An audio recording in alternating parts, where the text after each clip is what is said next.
Thank you for joining us for another episode of Film Club. I'm one of your hosts, Andy Harrison, and with me, as always, it's Andy Donaldson. Hello. Every week in Film Club, we invite you along to watch a film with us, but this week we're taking a look at Ghostbusters.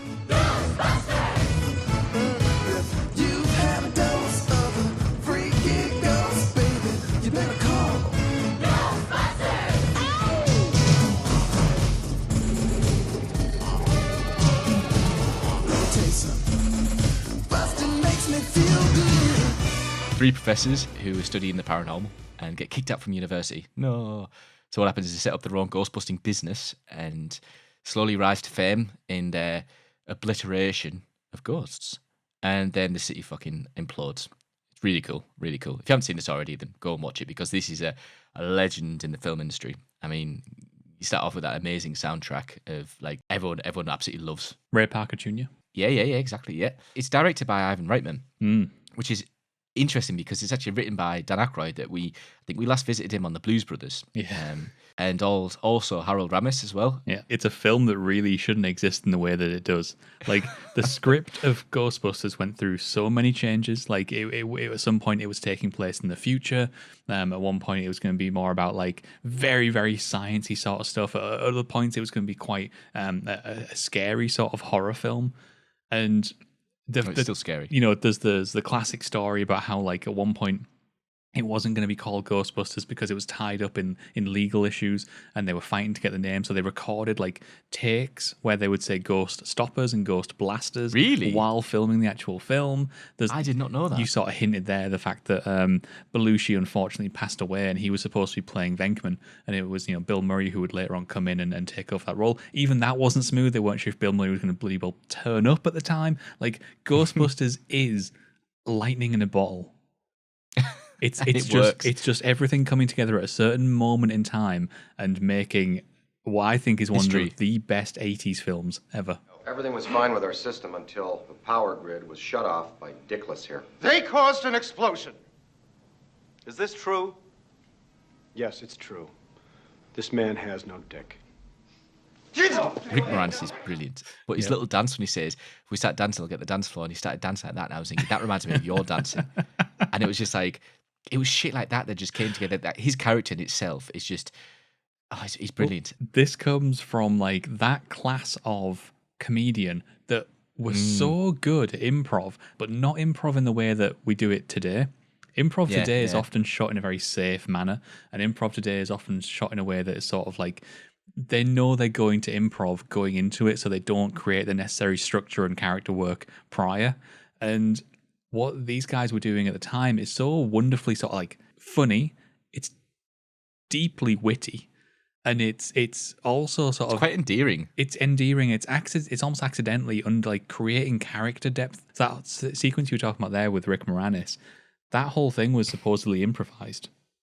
No way. You know when he walks in and he's brilliant. talking about like so and so and so and so, and they work at whatever, and they've got this under so there. Good. And yeah, he's talking about maybe we should dance because like, you know, that'll get everybody else dancing. That is It's all so improvised good. on his part. It's so good. Right, okay. But that is it. You're absolutely right. It's timeless. It's timeless comedy in a film that has visual effects that not necessarily kind of, they're partially dated, but they still hold up quite, you know, some of them quite well. You know, the beams that come out the guns are really cool. There's a couple of parts where the monster's running through and you can tell it's like an older kind of bit CGI, but overall with the puppetry and everything, it does, you know, it holds itself quite well for the film of his legacy. It's all impressive practical work, and that's what makes it age so well. I think that Ghostbusters has practical work that has aged really well, with the exception of the compositing of the demon dogs.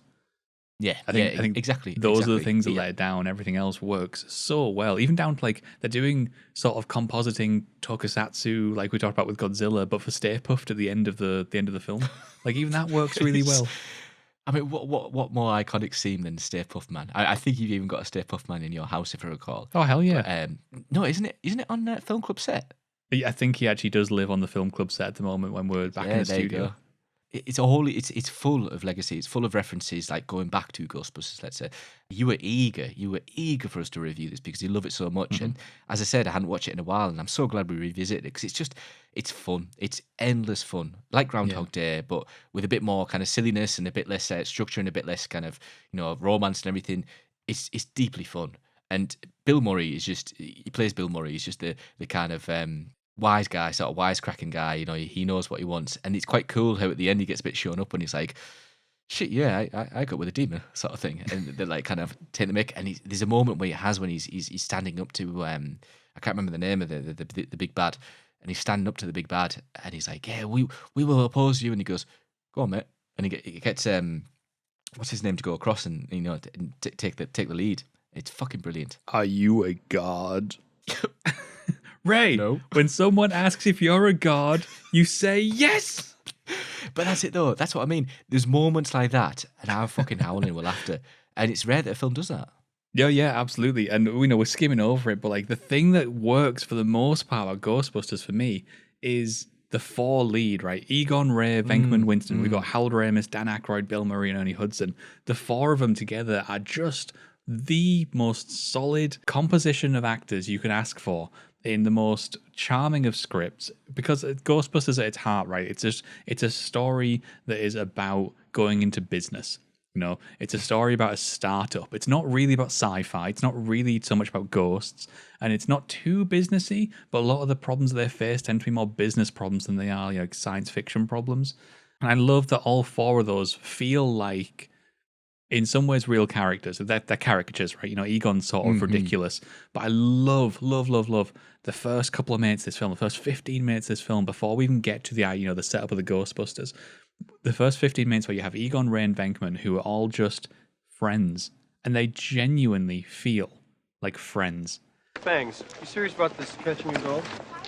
I'm always serious. Egon, I'm going to take back some of the things I said about you. You've earned it.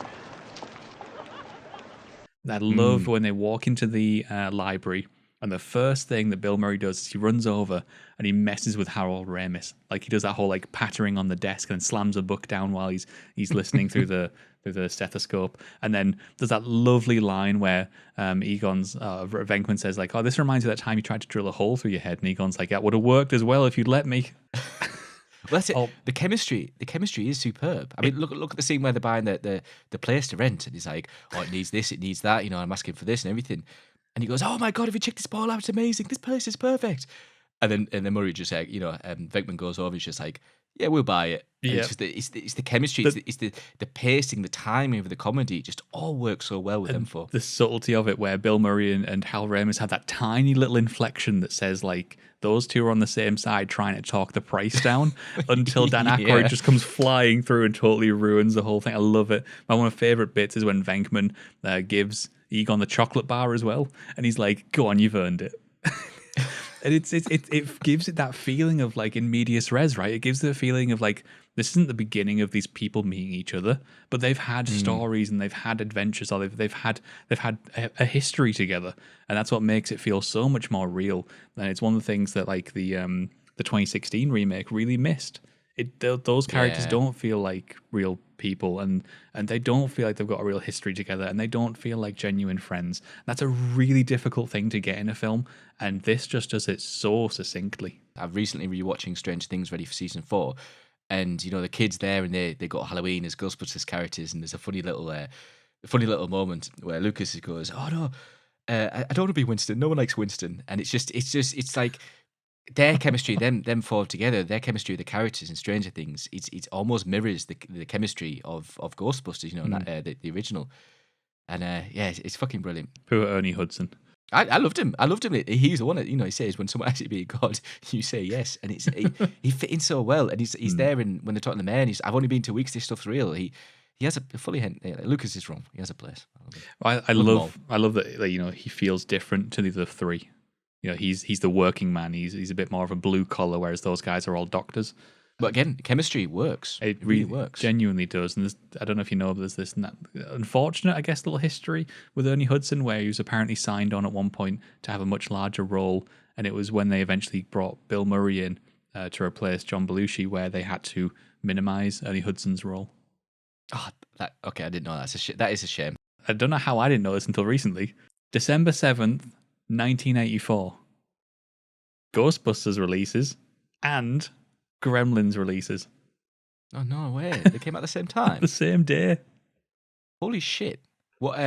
Not about us anyway. But I'd be interested to see what the box office was and who got what, because two similar but totally different films. Yeah, one's absolutely. Yeah, one's kind of Halloween and one's kind of Christmas. Interesting. Good fact that. I like that. Nice bit of trivia. So there is Ghostbusters. You can let us know in the comments below what you think of Ghostbusters. Do you want to scrap that? Everyone loves Ghostbusters. Let us know what your favourite Ghostbusters moment is down in the comments. But Andy and I will be back once again next week, where it's time to take a look at Ghostbusters 2. Yeah. So until then, get watching. Cheers, guys. Cats and dogs living together, mass hysteria.